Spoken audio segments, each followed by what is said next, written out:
সামনেই দুর্গাপুজো, আর মাত্র কয়েকটা দিন বাকি। তাই আমি আজকে নিয়ে চলে এসেছি একটি পনিরের রেসিপি। নমস্কার বন্ধুরা, সুকুমারের রান্নাঘরে আপনাদের সকলকে অনেক অনেক ওয়েলকাম। আজ আমি শেয়ার করব অষ্টমী স্পেশাল একটি নিরামিষ পনিরের রেসিপি। তাহলে চলুন বন্ধুরা, স্কিপ না করে পুরো রেসিপিটি দেখে নিন।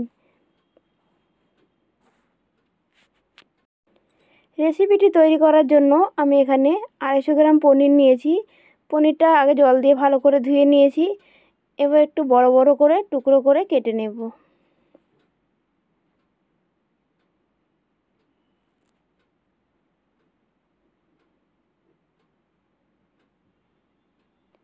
পনিরগুলো আমার এখানে কাটা হয়ে গেছে। আমি টুকরোগুলো একটু বড় করে কেটেছি। এবার একটা প্লেটে উঠিয়ে নেব। প্রথমে একটা মশলা তৈরি করে নেব। নিয়েছি 1 চামচ গোটা জিরে, 1 চামচ গোটা ধনে আর 15-20টা গোলমরিচ।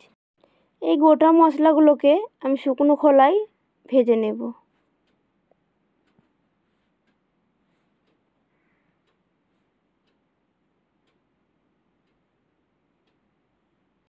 দেড় থেকে 2 মিনিট টাইম লাগিয়ে আমি এই গোটা মশলাগুলোকে ভেজে নিলাম। এবার একটা প্লেটে নামিয়ে ঠান্ডা করার পরে আমি এটা গুঁড়ো করে নেব।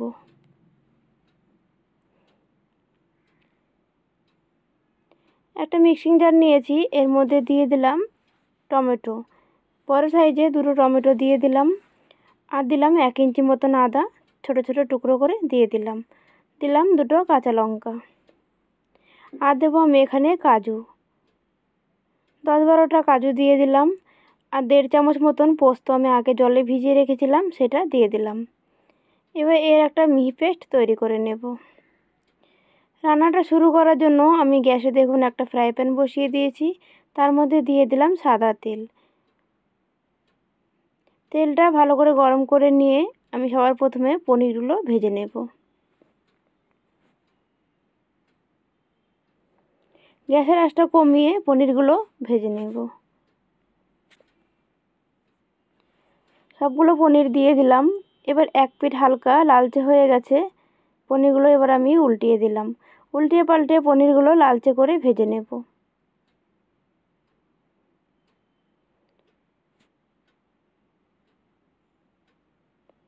পনিরগুলো কিন্তু আমার এখানে ভাজা হয়ে গেছে। এর থেকে আর বেশি ভাজবো না, তাহলে পনিরগুলো শক্ত হয়ে যাবে।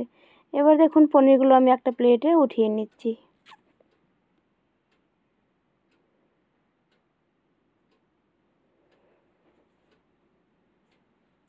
পনিরগুলো উঠিয়ে নেওয়ার পরে ওই তেলের মধ্যেই আমি দিয়ে দিলাম আর একটু তেল। আর এতে দিয়ে দেবো আমি 1/2 চামচ ঘি।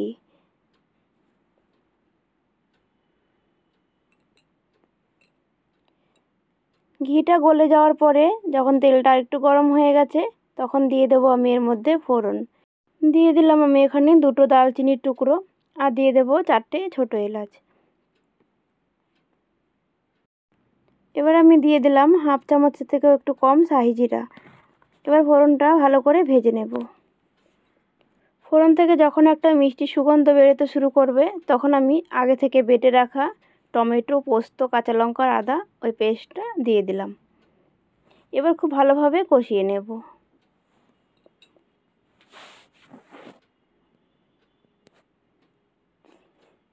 মিক্সির জারটা আমি ধুয়ে একটু জল দিয়ে দেব।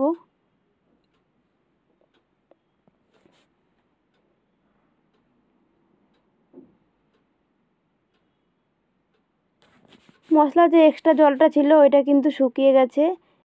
এবার আমি এর মধ্যে দিয়ে দিলাম স্বাদ মতো নুন। আর দিলাম সামান্য পরিমাণে হলুদ গুঁড়ো। আর দিয়ে দেবো সামান্য পরিমাণে লঙ্কার গুঁড়ো। যেহেতু আমি লঙ্কা বেটে দিয়েছি, তাই কিন্তু লঙ্কার পরিমাণটা বুঝে দিতে হবে। আর হলুদটা এই রান্নাটায় কিন্তু একদমই কম ব্যবহার করতে হয়। সব কিছু ভালো করে মিশিয়ে নিয়ে আমি একটা ঢাকা দিয়ে দেব। ঢাকা দিয়ে প্রায় 5 মিনিট পরে আমি ফিরে এলাম। দেখুন মশলা কিন্তু ভালো করে কষানো হয়ে গেছে, সাইড থেকে তেল ছেড়ে আসছে। এই পর্যায়ে আমি আগে থেকে কেটে রাখা ক্যাপসিকাম আর টমেটো দিয়ে দেব। এখানে আমি বড় সাইজের একটা ক্যাপসিকাম আর একটা টমেটো দিয়েছি। যেহেতু আমি সবজিটা ভেজে নিইনি, তাই কিন্তু একটু ভালো করেই কষিয়ে নিতে হবে মশলার সাথে। মশলার সাথে সবজিটাকে মিশিয়ে নিয়ে একটু জল দিয়ে দিলাম। এবার খুব ভালোভাবে সবজিটা কষিয়ে নেব আর সেদ্ধ হয়ে যাবে এই জলেতেই। এবার একটা ঢাকা দিয়ে দেব। ঢাকা দিয়ে গ্যাসের আঁচ কমিয়ে প্রায় 7 মিনিট মতন আমি রান্না করে নিলাম। আপনারা দেখে বুঝতেই পারছেন ভালো করে কষানো হয়ে গেছে, তেল কিন্তু আলাদা হয়ে আসছে। এবার একবার নেড়ে নিয়ে আমি পরিমাণ মতো জল দিয়ে দেব।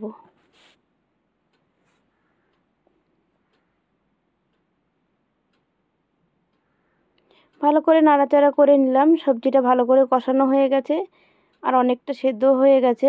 এবার আমি পরিমাণ মতো জল দিয়ে দিলাম। জল দিয়ে মিশিয়ে নিয়ে এবার আগে থেকে ভেজে রাখা পনিরগুলো দিয়ে দেব।